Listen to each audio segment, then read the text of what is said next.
Hey guys, I'm Janice Vaughn. Welcome to Letting Your Light Shine. Welcome to my home. This is my Zen area I have created for myself and I absolutely love it. Years ago, I didn't have such a place because I was in such a dark place that I was hiding in my bedroom and crying and, so depressed, almost 100 pounds heavier. And I decided that I am doing nobody any good by keeping my story silent. So I am going to tell my story, and I hope that it encourages a lot of you to stay strong. And please understand, you too can get out, all right? And you can get to a place of peace, which took me many years to get to.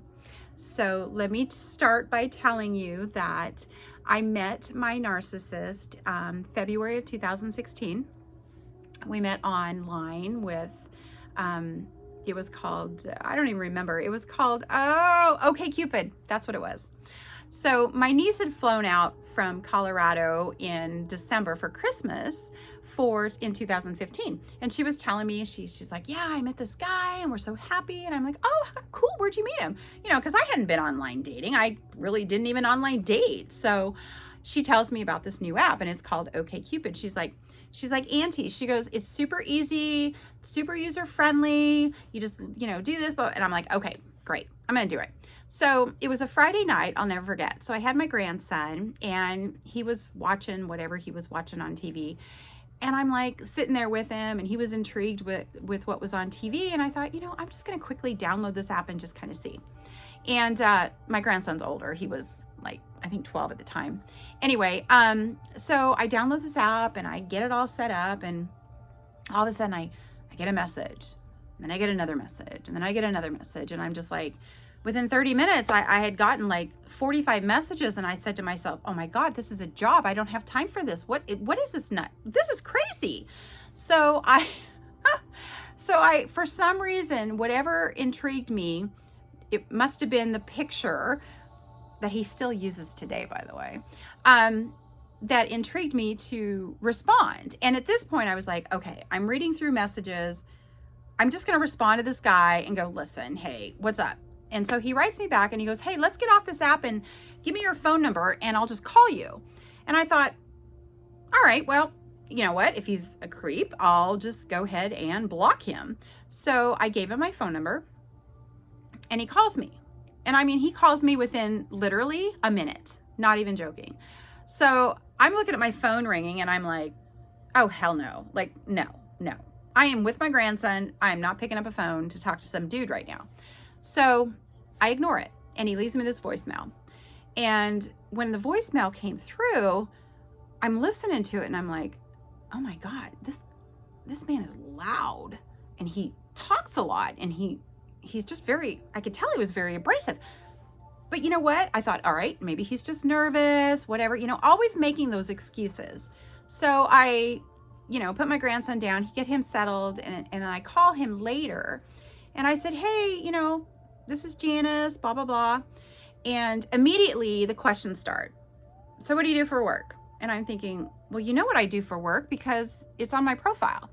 I'm a paralegal. I've done family law for 34 years now. And back then it was 30 or 28 years, however many years it was. And all of a sudden he starts going into, oh my God, it's a miracle. There are miracles in this world. And I'm thinking, what are you talking about?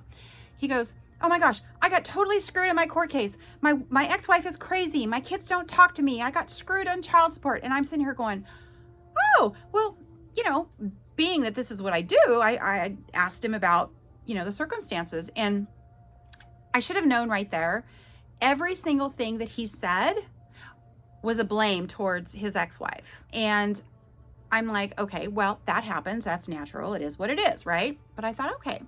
So I ask him for his court case number and I look up his case and have him register for his online court information so I can view it. And so I viewed it. I think it wasn't that night. It was a couple days later. But anyway, excuse me, that night, he literally said to me, he goes, what are you doing right now? Do you want to go catch a movie? And I'm sitting here going, nope, not doing that. Got my grandson tonight.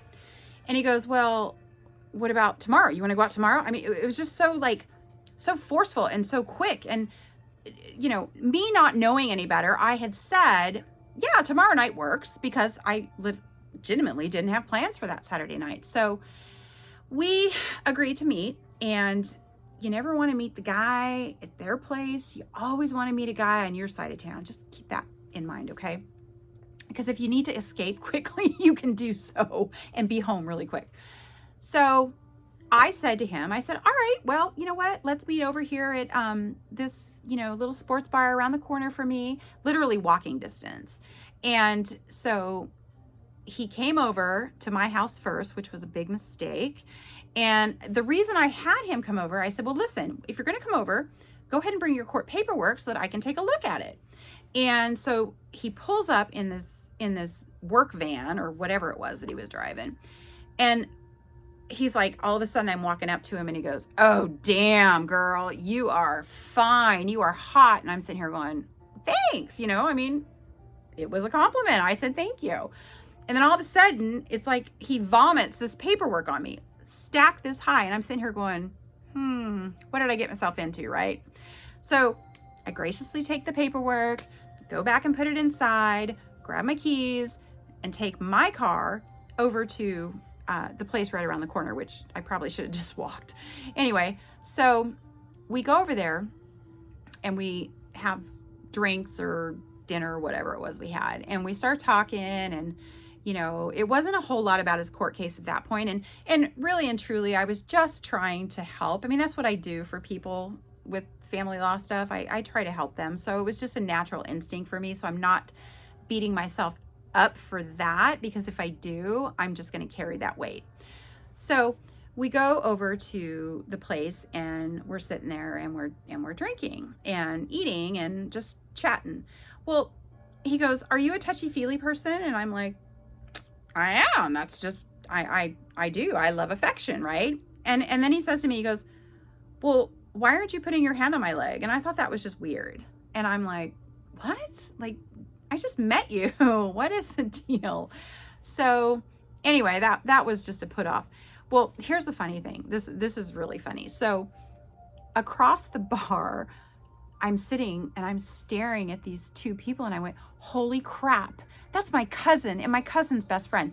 Because before I had gone, I told my cousin, this is where I'm going to be. I'm going on a date, just an FYI, because you always want somebody to know where you are. But he showed up and it was hilarious. So anyway, so at this point I'm a couple glasses of wine in, and we walk over and I'm like, hey cuz, what's going on? Whatever. And so we all just sit together. Well, that night, my cousin told me, he goes, I noticed this guy that you're with, and he was very observant about everybody around you guys. Like, he was really like scoping the place out. And I'm thinking, what is he, like an undercover cop or something? So we're sitting there and have a couple drinks, whatever. The bill comes, right? Bill comes. Okay. You asked me on a date, dude. And he's like, I'll go ahead and pay my fair share, and you can pay your half. And I'm thinking, okay, well, I'm an independent woman. I'm happy to pay my portion, but you asked me out. So are you not paying the bill? No, he didn't pay the bill. So I went ahead and paid my bill, and I was totally fine with that. I didn't really think too much of it. So anyway, so we end the date and everything was fine. I kind of felt a little uneasy, but I don't know if it was just the compliments or it was the constant, just manipulation already started that first date that I didn't even see. Like, I just didn't see. I guess I was just like, oh my gosh, I'm on a date. Yay, I haven't dated for a long time. This is so awesome. I don't know if it was just the negative attention that he was doing. Sorry, there was something in the way. And it was weird. I was totally off my game. Totally was not prepared for that. So we ended the date and everything was fine there. And then I think we went out. The next night I had plans with my cousin and his parents to go have dinner at this Oregon place where I live. It was pretty cool. So I'll never forget that he was kind of hurt that I didn't invite him, because he asked me, he goes, well, are we getting together on Sunday night? And I said, well, I've got plans with my family. No, that's not going to work. And he was like, well, I really wanted to see you again. And at the same time, I was like, I was intrigued because I'm like, wow, he already wants to spend another date with me. Like, he must totally be into me. And that just was weird. But again, I ignored the freaking red flags. That's the point I'm trying to make. I should have known. There was already probably 3 or 4 that very, very first date that I just totally ignored. But you put these blinders on and you just get into a moment where you sit there and go, oh my gosh, somebody's into me and we're on a date and this is great and blah, blah, blah. I paid for my own drink and dinner. All right. He kind of like badgered his way into getting my phone number so quick. But again, it's my fault because I gave it to him so quickly. So I'm not saying that it's all his fault because I am taking ownership for some of the stuff that I should have known better, but I didn't. But I'm not going to beat myself up. So it was, I think it was a couple days later. I don't even remember, but a couple days later, he comes over for dinner. And I am not kidding you. The man never left after that. And I don't even know how that happened. I don't, to this day, know how in the hell that man ended up moving in with me so fast and so quick. It literally was in 3 or 4 days.